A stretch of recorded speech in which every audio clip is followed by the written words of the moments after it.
you don't fix racism with more racism, which affirmative action is by definition, and it excludes people based on the intrinsic characteristic of race.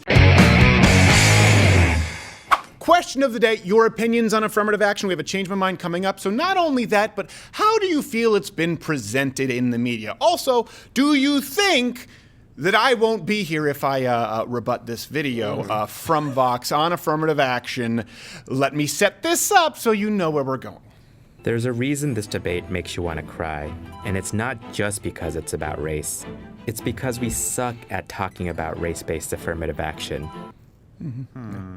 Oh, you mean at large? Okay, I thought you were just talking. You suck at discussing race-based affirmative action. I could have told you that, VOX. What an admission. I misunderstood. You mean to demean the entire American population by labeling them as racist. Understood. Sorry, carry on.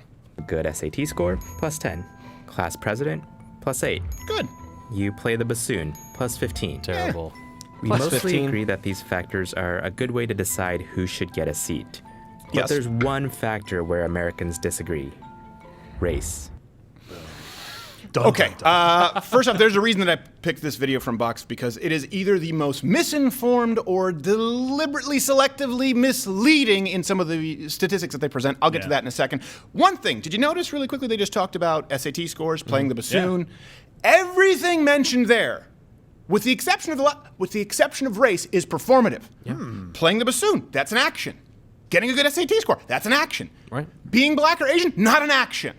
By the way, this is important because everyone knows about some of the new guidelines that have come out publicly with the purge. Yes. These are the same standards used by leftists for social media, including, by the way, guidelines for hate speech. They claim that it's wrong and discriminatory to insult people based on intrinsic characteristics like race, gender, et cetera, et cetera. But affirmative action wants to use these exact same traits as the exclusive and only qualifiers for education, which, in and of itself, education should be performative. Irony, it hurts. Next clip. Bakke was rejected twice by the UC Davis Medical School, so he filed a lawsuit. Back then, the school reserved 16 of the 100 seats The last for name minority Bakke students belongs to in a an effort wasp to if I've remedy ever past heard it. discrimination. Weird. It was a quota. Bakke Quotas are argued bad. he had higher academic scores than several minority students who were accepted. And in 1978, Didn't argue the it, he Supreme did. Court sided with Bakke. The court stated a said fact. the school couldn't use quotas to racially balance the student body, and that they couldn't consider race to remedy past racial discrimination. The reasoning? Justice Lewis Powell wrote that societal discrimination is not a valid reason for considering race. What? Yeah, you don't fix racism with more racism, which affirmative action is by definition, and it excludes people based on the intrinsic characteristic of race. That's a good thing. Is it just the man who met higher performance standards became a doctor? Any patients out there awaiting a valve transplant want to argue this is a bad thing? Think about this for a second. This doesn't exist in a vacuum, by the way, when we're talking about affirmative action. Before we move on to the micro and the statistics, which I think are very important, the macro here, education is meant to prepare you for the world. It's not about the college experience. We've turned it into 4 years of glorified alcoholism. These people are going to be building our planes and separating conjoined twins. I don't care how many vowels are in your last name. Exactly. We want you to be good at what you do. We want you to be period. good at what you do. That should be the primary goal of education. And this is interesting because Bakke was an older student, by the way, in his early 30s, who was turned down by many institutions because he was considered too old. College students, age 30 to 35, only make up about 16% of the college population. Okay, that'll be important later on to come back to as we go through percentages because, you know, this is a whole percentage game. Again, I want the best person as my doctor. Okay, next clip. Here's the rest of Justice Powell's decision. The only state interest that fairly may be viewed as compelling on this record is the interest of a university in a diverse student body. So university administrators could no longer use affirmative action to address past discrimination, but they could use it to create a diverse student body. And to be fair, diversity is beneficial to everyone. For example, research shows that it exposes seems like a students gross to different generalization. ways of thinking, which helps them better solve problems. Listen, I'm not arguing right now that I'm certainly not saying that diversity is bad just for the sake of diversity. That's not what I'm saying. They're the ones saying that diversity is good for the sake of diversity. But diversity is good for everyone? Right. What about battered women's shelters? Yeah. Yes, So good. yes, even there. Sometimes I was like, come on, get a couple of ham-fisted men in there. I want men with fists like lunch boxes walking through the door. What do you, not always. No, what about conservatives on YouTube? How about that? That's or a good in tech point as industry. well. How about that? That's diversity. Sounds terrible. Bleep and mute Gerald's mic. I want it to just be blow up doll. That's all I want to hear. If I see a blow up doll, so help me God. So again, if the goal though is to create diversity among the student body, wouldn't including older, senior citizen students also be of interest since they make up a smaller portion of the student body than black students to begin with? It would seem like if we want to create diversity, that would be an important one. Yeah. Also something important, did you notice the source that VOX provides there? It's actually an article from the pro-affirmative action nonprofit. It's called the Century Foundation, which cites, they cite amicus briefs from the UT Austin Supreme Court case, okay? This research, though, that they talk about with diversity, it's only vague statements from VOX. And there's no hard data. So, for example, one of the briefs, it states, a diverse student population creates a richer learning environment because students learn most from those who have very different life experience from theirs.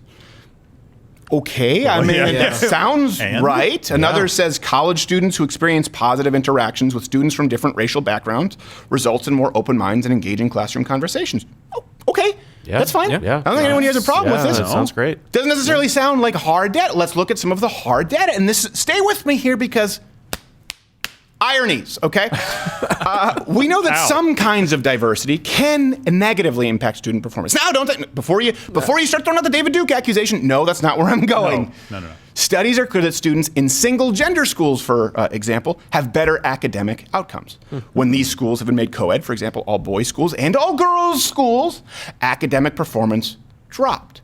Some research, supports, of course, that racial gender diversity is good when applied to academic performance. But this relates to kindergarten through 12, right? And by the way, it mostly applies to teachers. Okay? Oh, there you go. More so than students if you look at the data because people are learning from their teachers and may learn new life experiences. For the same reason that you don't want your children to get the sex talk from the kid in the schoolyard, regardless of race or gender. Right. You'd rather do it yourself or to be a teacher. It's gross. By the way, notice something. Does anyone notice something else here? This is what's so disturbing to me. Do you notice something about the arguments that have been made by VOX thus far?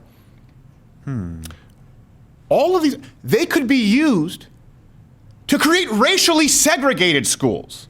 When you're talking about this, when you look through everything through the prism of lens, and you just look at it through diversity of race, and you're not talking about intellectual diversity. You look at it and you go, wait, hold on a second. There's better academic performance in boys-only schools or in girls-only schools. These same arguments could be used by racists or white supremacists themselves because you see things exclusively through the prism of race rather than performative actions. This is important. Let's look specifically at the type of diversity that affirmative action has created as a ripple effect on campus.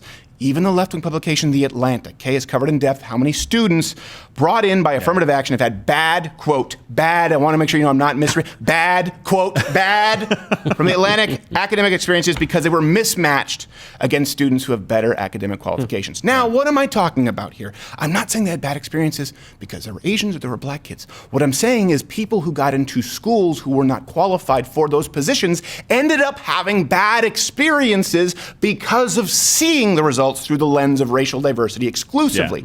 Black students interested in pursuing a doctorate, they're twice as likely to be derailed from the path if they attend a school where they are mismatched. 50% of black college students right now rank in the bottom 20% of their classes, bottom 10% of law school. Did you know? 4 times since affirmative action. Crazy. 4 times more likely to fail the bar. Now you could argue that's because every single professor is racist in higher education and the bar exam is systemically racist. I would think the more straight intellectual line to draw would be someone who's admitted on the basis exclusively of race with lower academic performance standards might leave school with lower academic performance standards. That's why they fail the bar. Here's something definitive, and we're going to continue undergirding this. If diversity is just about filling a quota, fine, just say that. But if it's about helping minority students, it has definitively, demonstrably hurt minority students, not help them. Okay? Next clip. Harvard assigns each applicant something called a personal score to measure subjective things like kindness, courage, and leadership. Harvard looks like a And dump. Asian applicants are scored lower on Just that looks like a metric than church. white applicants.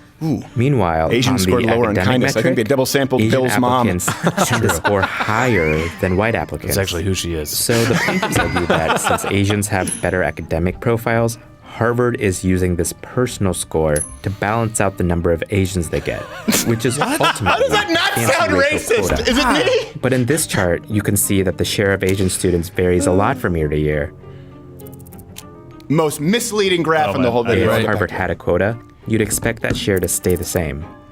By the way, notice how VOX, they sort of create a gimmick with this chart. They try to make it look like, this is important.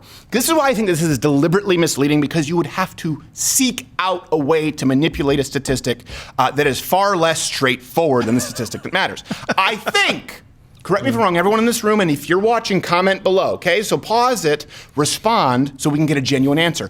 I would think the statistic, if we're talking about the percentage of the student population made up by minorities, that you most care about is what percentage of the student population is made up of minorities, correct?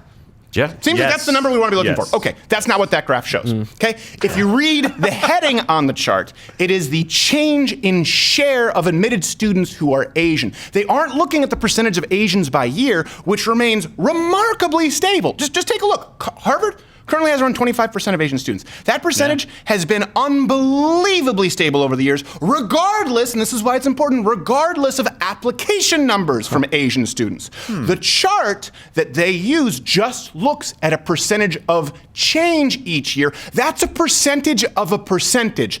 Let me explain if this sounds a little bit difficult, because I don't.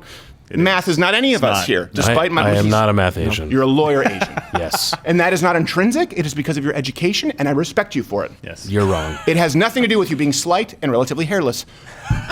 Except where it matters. It's true. Beautiful quaff. So let me explain the numbers. Wow. If Asians, for example, only make up 25% of the student body, okay, a 10% change is only a 2.5% change of the student body. So to use, let's bring up the overlay here. Let's use their high number of 17% on that chart. Most people, I think, watching this assume that means, oh, there's now 17% more Asian students on campus. No. To signify that variance, it would really only require a 4% change in the overall student body, from 24%, say, to 28%. Do you understand? That's a 17% change from 24 to 28, and most of those years have like a 3% change. Yeah. That's a rounding error. It's really hard to have negative Asians in your student body. It is hard to have negative. That's initially when I watched it. Pretty unclear. I said, what? How is there -7? Wait a second. Yeah, I mean, but Is Harvard executing Asians? Something's Maybe. going on here. So again, the more important number, I think, too, that we should be focusing on is not only percentage-wise. I don't really actually care about percentage of the campus population. I care about people getting in who are qualified and intellectual diversity. So let's look at the number, hard data. The SAT scores required to get into Harvard. These are numbers we can look at Harvard, and we know this because of the recent case. So we don't know this at all schools. It happens behind closed doors. We're fortunate enough that we know these numbers from Harvard, okay? We have numbers on African Americans, Native Americans, Hispanics, okay? They were accepted with SAT scores on average of 1,100. Wow. White students needed a score of at least 1310. Asian Americans needed 1350.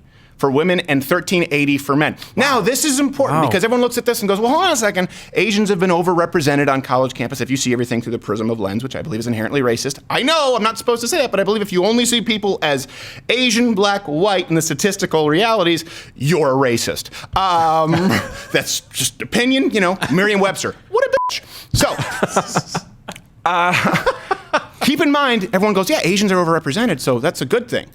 Well, have you done the math? An Asian woman requires a higher SAT score to get into Harvard than a white male. A white male, the pumpkin spice latte of students. So, by the way, hit the notification. Speaking of, please sign up for Mug Club. Please sign up for Mug Club. My lawyer's half Asian, they're gonna get everything. Notification bell if you're subscribed, because subscriptions don't always work. Nope. And by the way, we just upload videos every day at 8 p.m. Eastern. Join Mug Club, ladderwithcreditor.com/Mug Club. Right now, we are not monetized. This is what sustains us to talk about these issues. Point well made, half Asian lawyer Bill Richmond. Next clip. At very selective private colleges, Asians make up the second biggest group, even though we're a much Wow, really? That is Asian supremacy, by the way. But this isn't because Asians work harder or care more about education. Wrong. Most of our families weren't subject to policies like Jim Crow and redlining that engineered it is separate exactly schools because and Asians work neighborhoods harder. for white people. The U.S. eventually allowed Asians into the country, and we arrived in large numbers. But U.S. immigration policies selected for certain It sounds like types of Vox is people. saying that's where the mistake Here was. we can started see letting those Asians newly in. arrived U.S. immigrants with college degrees, and Asians are among the most educated. By the way, just because my half-Asian lawyer Bill always gets a little nervous if I get into hot water when discussing racial issues, do you have any idea how I would be crucified and then put on a rail so they could run me out if they said the majority of students are white and I said, quote, woo-woo. Yes. Either I'm singing a doo-wop song or I have a funny hood. I'm telling you, the other half of me would have woo-wooed for the white people. All right, so You got both ends of this. You're good. And by the way, it's a win-win. I know half-Asian lawyer Bill Richmond was nervous about this. No, the reason why they say it's not because Asians work harder. Yeah, it is. It's because Asian Americans are more capable in an education environment because they work harder. Data reflects that they study longer hours on average, and more importance is placed on education. You even told me you didn't get weekends, and pedagogical days were just days of horrible abuse. yeah, I don't know what a weekend is. Yes. Yeah. So, Vox, they claim here that Asians. There's another just irony alert, okay? And I'm hurting myself for you, both in watching these videos and in doing this. That hurts. That's not pleasant to do. Ow. So I can spare the brain cells because apparently whiteness. That's the corner of the chart. Privilege. They started importing us en masse. Irish and Italian. Vox, they claim here that Asians don't do well in higher education, not because they're harder workers or because they care about education. Rather, it's because many Asian immigrants came after anti-Asian racism, and they didn't experience the same racism that other minorities did. But hold on a second. Why do Asians hugely outperform white students on average? Can we note the huge irony here that Vox is arguing Asians have succeeded because they haven't faced discrimination while talking about how one of the top universities in the nation has been shown to systemically rate Asian personalities poorly and exclude them because of Bill's mom? It's true. Asians have done well, not because of discrimination. What's going on in Harvard? Discrimination. I just want to make sure that I hope I've Self-awareness crystallized my thoughts. No, you haven't, Vox, nor your sources. That would be nice. Put a hyperlink in there every now and then. Despite this, Asians, they still outperform whites, supposedly the most privileged race ever, but Vox still doesn't give them any credit for it. I want to be clear, like, this is a statistical reality. Asian students tend to perform better, not because of skin tint, but because of studying hard better than white students on average. Don't get credit for it. Finally, Vox is presented with this example of an institution, of racism, to go back to the topic. Concrete data. They won't recognize it because it doesn't fit with their vision of discrimination, which I don't understand what the Vox vision of discrimination is. When someone says, Doesn't make sense. we want a policy that discriminates against an entire race of people exclusively because of their race, and I said, what is that? It's not discrimination. Well, then I don't know what it is. What is it? I don't know what to call it. It's a Vox video. Next clip. Everyone is guaranteed equal protection of the laws. But looking at her history helps us understand why that's misleading. The Equal Protection Clause was created to protect the rights of black people after the Civil War. And the Supreme Court has cited it in decisions like Brown v. Board and Loving v. Virginia. Cases that made American society more inclusive. Lest we get in trouble, can we all agree that protecting rights for black Americans is a good thing? Yeah. Good thing. Yeah. Good thing. Yes. Good thing. No one here is arguing, for example, Yes. for excluding blacks from civil rights as Vox would be excluding Asians from universities. I want to make sure, right? Just We would not sink to their level. So Vox argues that because Loving versus Virginia, that it made America more inclusive, that apparently should also act as a point in favor of affirmative action. It's the opposite of that, I would argue. Let me make my case. In those cases, we were just ensuring equal treatment under the law. Schools were no longer segregated, and interracial marriage was no longer illegal. Those cases determined that you could not exclude people from basic rights or being allowed entrance based on performative metrics through excluding them racially. Yes. I just want to be clear that we're saying the opposite. It's a little bit different. It's like we would say that 10% of the population has to be interracially married. Sorry, we've reached the 90 for regular couples. You can't do it. Sorry. But she's really Doesn't make any good looking. sense. I get it. Sorry. I understand. Horrible. Rosario Dawson is very attractive, but we have filled our quota. Would you be okay with 2019 Cyndi Lauper? The answer is always no. Next clip. Supreme Court says that schools can't use the history of racial discrimination as a defense for considering race. The only thing schools can say is diversity is good for everyone. And soon, if this Harvard case makes it in front of the court, colleges might not even be able to make that argument. Which means a place like Harvard, the training ground for America's elite. Watch this. Where about Look at this 1 in end. 4 students are currently Black or Hispanic, would go back to looking the way it did 2 generations ago. And conservatives will finally get Look, the colorblind process. now they're all they've long white. dreamed of. Wow. I love how the Vox's final graphic is just an 8-bit version of the Sandlot finale. The squints got really into the 60s, and we never saw them again. Think about it, fades everyone to white. And like, finally, Republicans / David Duke and Klansmen will get the universities they always want. It's amazing to me. Did you notice that when they said that it would only cause Hispanics and African Americans to go away, and then it would leave it somehow all white? Right. And again, here we have the left's vision of discrimination, where Asians never get discriminated against. Right. Somehow they are better than everyone, and definitely should just be put down. And if you get rid of these policies, let's be real.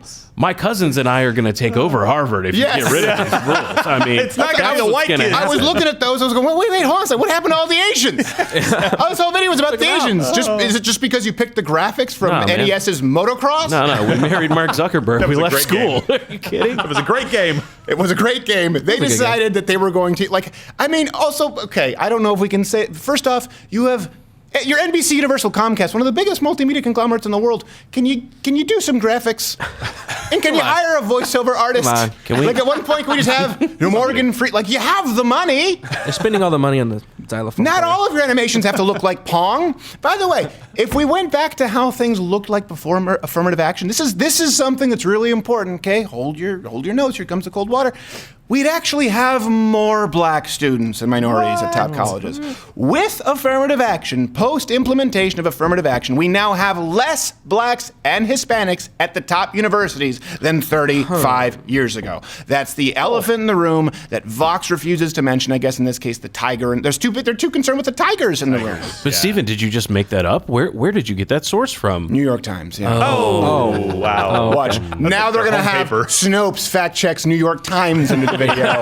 No, New York Times is going to fact check New York Times. Yes, Say they exactly. lied. It's going to be Whoops. PolitiFact has 3 Pinocchios for fake news New York Times because someone on YouTube is just putting themselves in the pretzels like Yogi Berra going, what the do I do now? What happened? That's the New York Times. Where'd they find that? Fox, you guys didn't have that up there ready? You're like, well, we don't do research. By the way, can we just recognize how racist this is? Vox assumes that if universities only consider SAT scores and academic data, things that matter for schools, that blacks and other minorities would never be able to perform well enough to get in. The data shows us they were doing better without affirmative action, and of course the success of Asians, because contrary to what Vox, Asians have faced systemic discrimination. We have a change my mind coming on this issue, and by the way, one where I discussed this issue that will surprise you with a black professor of hip hop from both Princeton and UT Austin. So it's a pretty diverse change of mind, a little bit more personal than most. And I think you'll be surprised how it ends up. But here's a couple of things. This is why this personally bothers me. Hopefully the data has helped you. All of those sources are available. You can find them yourself. Okay, you have to believe 2 things to support affirmative action. Okay, number 1, you have to believe that it's the moral thing to do, that more racism corrects previous racism. Number 2, you have to believe that it works. Okay, so let's assume that you believe number 1. Okay, you believe that racism fixes racism. And I'm not saying reverse racism, just racism. It's racism to exclude Asians, even though they deserve to be there just because they're Asian. It's not reverse racism, just racism. Let's assume that you believe racism, which is what affirmative action is the moral thing to do. Okay, but point number 2, you would have to believe it's the moral thing to do because it works. Statistically, it doesn't. Even if you believe it's morally imperative, it hurts minorities more. It is undeniable. At what point do we say, hold on a second, rather than seeing everything through the prism of race, the lens of race, which has hurt minorities, we should maybe do the right thing at this point, which is not be colorblind, but not judge people exclusively based on on intrinsic characteristics. And you know why this matters a whole lot to me? I know people say you shouldn't have an opinion because you're a white guy, just like I can't have an opinion on a woman chopping up a baby and sucking it down a tube, leaving it in a dumpster because I have a penis. I understand the rules. But let me tell you why this matters to me. Because this kind of false information, borderline propaganda, will create an entire generation of racists to come. That is what bothers me, is I don't want to see a racist future America. And guess what? If you have another little half-Asian Bill Richmond who gets a 1350 SAT score in 5 years from now, and he sees somebody who is far less qualified who's getting an 1100 SAT score, and that person is solely admitted because of race, this guy isn't going to take into account all of the racial injustices of the past. He is going to understand that he has been screwed and gotten a wrong deal, a raw deal. Sorry, no deal. That's the Raw Deal film from Arnold. That was the slogan. He got a raw deal. No one gives Arnold a raw deal. His only line in that trailer was, no deal. So, not to get sidetracked, but with affirmative action, no deal. What I'm saying is that boy or that girl or that Asian girl will not take into account the entire historical context of all racial discriminations that have been done, by the way, in other continents and the United States. They will understand that they're getting a raw deal. And guess what? Do you know how racists recruit for their clans, for their gangs? They convince people that they are getting a raw deal. Wrongfully so, by the way, for a long time, most of the time, based on race. They convince a lot of young white people that they are getting a raw deal because of their whiteness. And guess what? When you tell people, young people, you're not going to be allowed in because of your whiteness or because of your Asianness, you are justifying the recruitment patterns that racists use themselves. There is no difference. I care about affirmative action because it is racist, and I don't want a racist country. No deal. Hey, if you enjoyed this video, subscribe or hit the notification bell because that lets your mobile device. Do people still say cell? I don't think they say, but no one says LTE. We used to say cellular, but we don't say LTE. But then, what was it? There was roaming. Do we still have roaming? I think we still have roaming. If you're watching this on mobile, I've wasted a ton of and you're likely driving. You're probably dead. You're probably just looking back now, and the road is just, there are some lights and sirens going off. Maybe there's like a pair of slacks in the grill of your car next to the Rudolph nose that you put in for some holiday festivity, only now it's covered in someone else's blood. So hit the notification bell. Join Mug Club at louderwithcrowder.com/Mug Club because that's how we support this. We don't actually make any money off of YouTube, and we do a full daily, like 80% more content. And you know what? I hope that your blood type is O negative.